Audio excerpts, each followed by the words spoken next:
No, no, no, no, no, no, no. Wait, wait, wait, wait. Wait, wait, wait, wait, wait.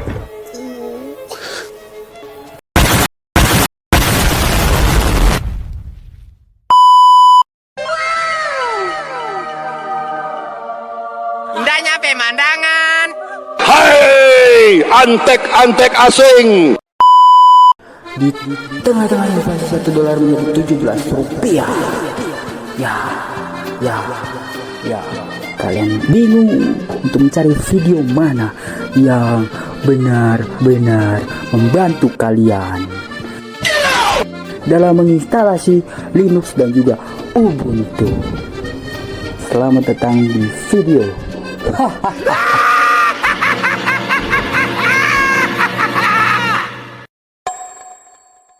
Kalau tadi ngomongin soal invas,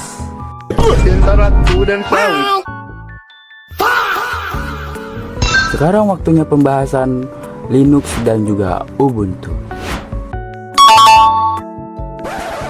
Duduk dan dengarkan baik-baik. Hindari gangguan, terutama bagi kalian yang merasa dirinya adalah Iono ataupun Alpha Male. Bang, tapi aku bukan Ayano Kibi. Aku adalah aku. Tenang. Kalian semua bisa menyimak videonya. Karena mulai sekarang apa yang saya sampaikan adalah berlian, big, dan absolut cinema.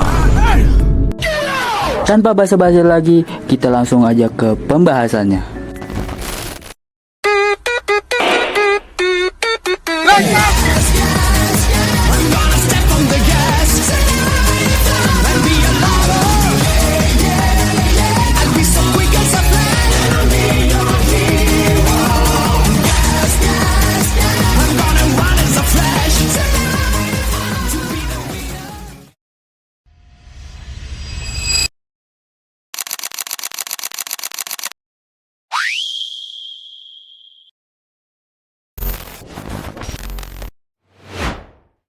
Apa itu Linux? Singkatnya, Linux adalah inti atau kernel dari sebuah sistem operasi.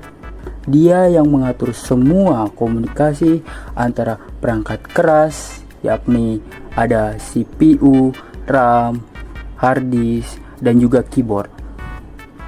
Dengan perangkat lunak, yaitu aplikasi, browser, dan juga game.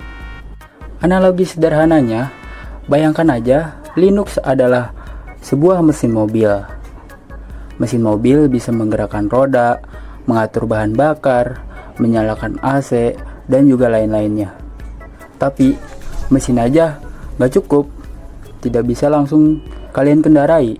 Kalian butuh part yang lainnya, seperti bodi mobil, kursi, setir, serta pedal gas. Nah, mesin itu Linux. Dia hebat, cepat, stabil, tapi nggak bisa langsung dipakai, apalagi sama orang awam, karena nggak ada antarmukanya. Dan penjelasan yang kedua, apa itu Ubuntu? Penjelasan singkatnya, Ubuntu adalah salah satu distribusi Linux, atau bisa disebut distro, yang artinya Ubuntu mengambil kernel dari Linux, lalu membungkusnya dengan tampilan grafis, yakni desktop. Aplikasi bawaan seperti browser, kalkulator, serta toko aplikasi, pengaturan awal, dan manajer paket, supaya siap pakai oleh manusia biasa. Analoginya, Ubuntu adalah mobil yang siap dikendarai. Mobil tersebut sudah pakai mesin, yakni Linux, tapi sudah diberi bodi, jok nyaman, setir, bahkan AC. Bahkan sampai ada buku panduannya. Kalian tinggal masuk, terus starter, langsung deh jalan. Jadi kesimpulannya, Linux adalah kernel atau mesin, dan Ubuntu itu distribusinya. Mungkin segitu saja penjelasan Linux dan Ubuntu dari saya. Kita langsung lanjut ke materi berikutnya.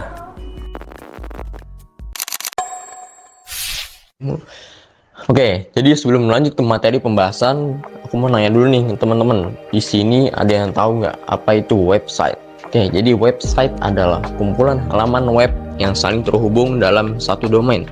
Nah, domain ini seperti apa? Domain ini seperti google.com, youtube.com, chrome.com, dan lain sebagainya. Biasanya, website ini berisi konten seperti teks, gambar, atau video yang bisa diakses melalui internet menggunakan browser. Kayak kita pakai analogi aja. Contohnya, teman-teman bayangin teman-teman ini punya rumah. Nah, yang namanya rumah itu kan pasti akan teman-teman desain, akan teman-teman perbaiki rumahnya kalau ada yang rusak, akan teman-teman percantik lah rumahnya teman-teman ini.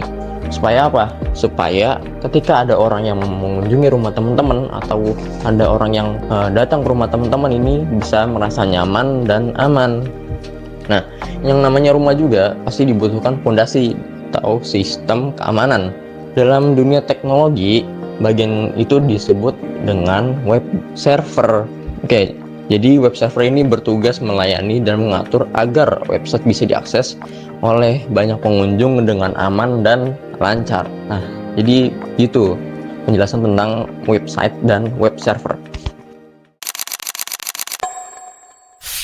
Oke, sekarang kita masuk ke segmen apa itu Nginx. Nginx diciptakan oleh Igor Sisov, seorang insinyur perangkat lunak asal Rusia. Waktu itu, tepatnya pada tahun 2001 sampai 2002, dia bekerja di portal web besar Rusia bernama Rambler yang memiliki jutaan pengunjung perharinya. Server yang mereka pakai saat itu adalah Apache. Apache mulai kewalahan dan sering ngadat karena harus melayani koneksi pengunjung dalam jumlah besar secara bersamaan. Igor sadar sedang ada masalah besar di industri web saat itu, yakni C10K problem. Bagaimana cara server bisa melayani 10.000 koneksi secara bersamaan tanpa ambruk atau menghabiskan memori gila-gilaan. Apache waktu itu pakai model satu pelayan untuk satu pesanan. Jadi kalau pengunjung sampai 10.000, server butuh 10.000 proses. Nah, itu boros memori dan cepat penuh. Maka Igor pun memutuskan untuk membuat arsitektur baru yang event driven, ringan, dan hemat sumber daya. Oh iya, Nginx pertama kali dirilis pada tanggal 4 Oktober tahun 2004 oleh Igor Sisov.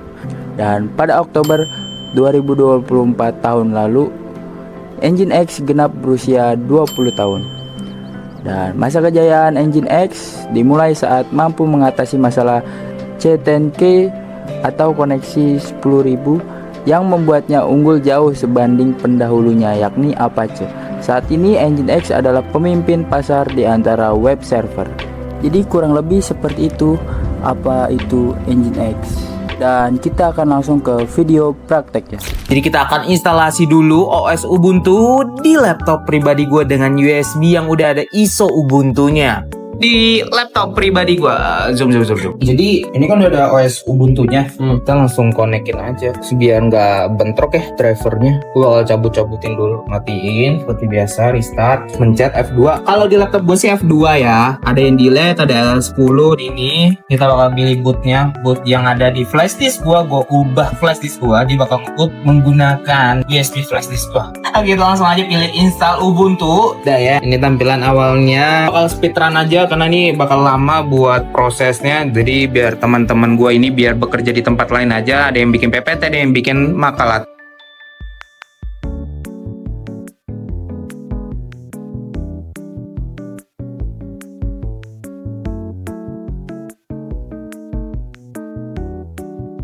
Laporan akhir ada yang ngerjain PPT. Kalau gue lagi mempelajari lebih dalam tentang Linux. Pertama gue tuh coba untuk update dulu seluruh sistem di Ubuntu gue.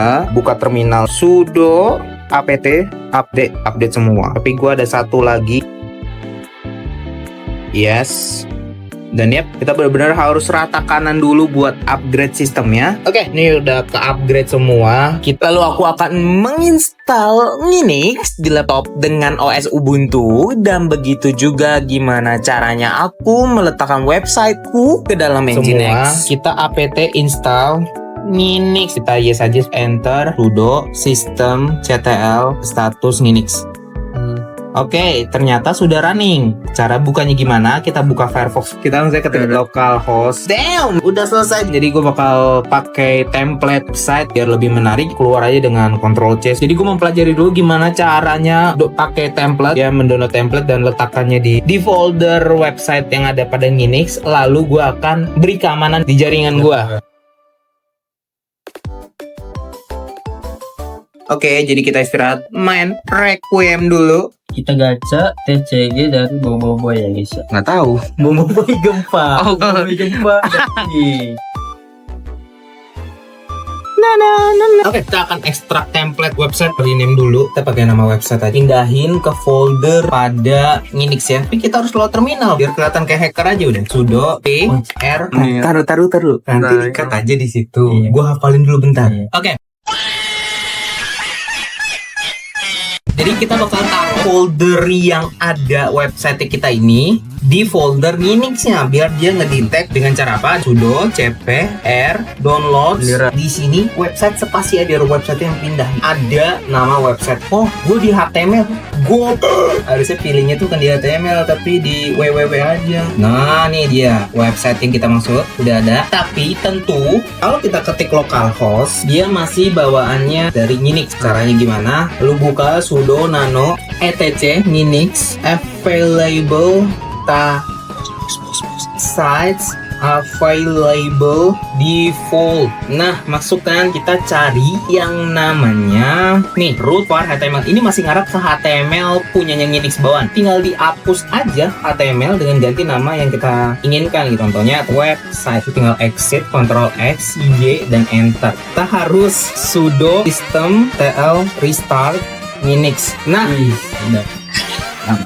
tapi ini gampang banget untuk dibobol karena gue belum naruh protokol sama sekali, gue belum naruh sekuritas di sini. Jadi itu masih gue pelajarin. Ada yang kurang, kita belum tes buat di HP. Cara gimana? Terhubunglah dengan laptop gua. Kalau mau ngecek IP ya, IP A. Ini ketemu yang IP gua itu nih 192.168. Berapa lagi? 100. Karena belum ada keamanan. Belum ada keamanannya, wajar aja. Tuh install juga yang namanya OpenSSI ya. Gampangnya itu lu bisa nge-remote laptop gue yang ini lewat HP lu atau enggak lewat laptop dengan terminal. Lu buka aja dulu, install dulu aja ya OpenSSI. Bentar gue ketikin dulu. Oke, ini dia. Itu ada sudo apt install OpenSSI server. Enter aja, clear ya.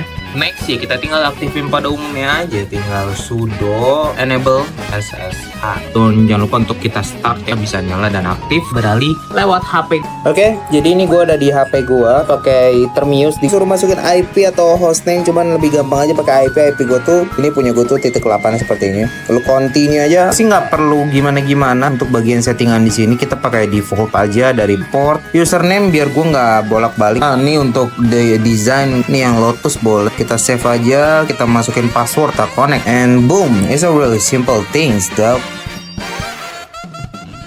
Dan yang terakhir kita tinggal pasang protokol atau keamanan yang simple aja. Kita pakai UEFI. Gambarannya itu seperti sapam. Jadi ada persetujuan setelah nanti kita install. Jadi coba kita langsung praktekin aja kali ya.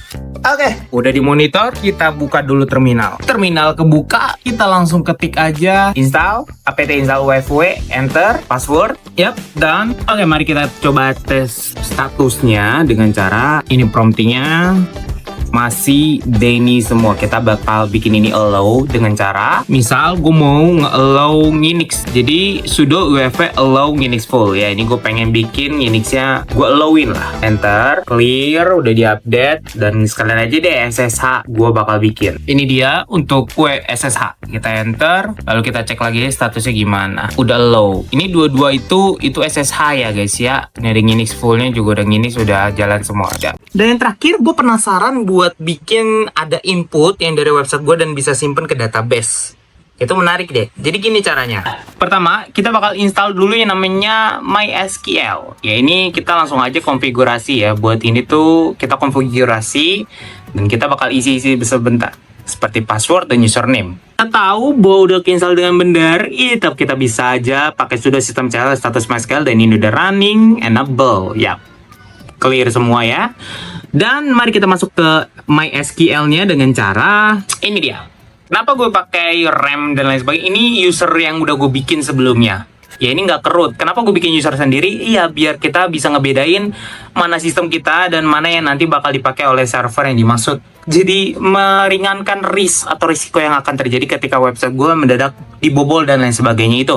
Kita masuk, kita masukin passwordnya itu apa, dan di sini kita biar langsung cepet aja kita create database. Gue mau bikin database seperti ini. Lalu gimana cara show atau udah jadinya gimana? Kayak gini. Banget pakai namanya show database. Ya ini harus ada titik 2. Ini gue udah bikinnya DBRM. Udah masuk ke DBRM gue atau database ya.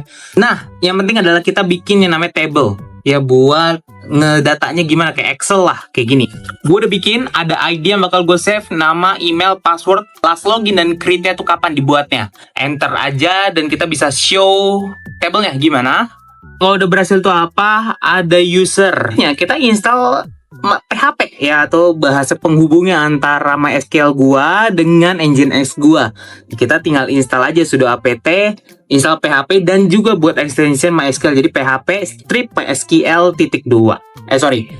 Itu aja. .2 nya nanti hapus. Setelah itu udah kita bikin aja bahasa pemrogramannya.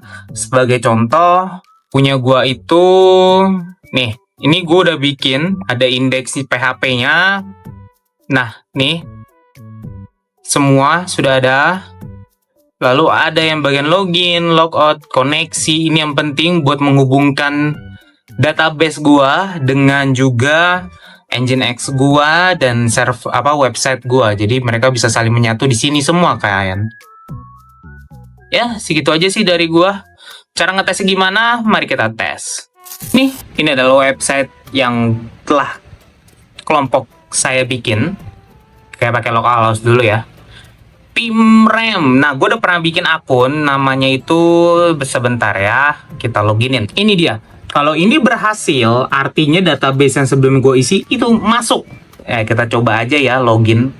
Dan yap, berhasil. Lalu ngeceknya gimana di database-nya? Ya, kita masuk ke terminal lagi dan ketik aja seperti kita pilih select bintang dari user. Jadi semuanya bakal nampil. Ya, kita langsung cek enter aja dan yap. Ini semua datanya kesimpan, nama Matias, emailnya sekian, passwordnya, last login, dan create sesuai yang telah kita bikin di tables. Kelar guys, jangan lupa untuk like dan subscribe. Kenalin gue Matias Zetro, ada rahasia, apa? Dan ada Erlangga. Oke, segitu aja dari gue. Jangan lupa untuk subscribe dan like, komen, komentar di video ini, dan kritik sarannya kirim aja di komentar.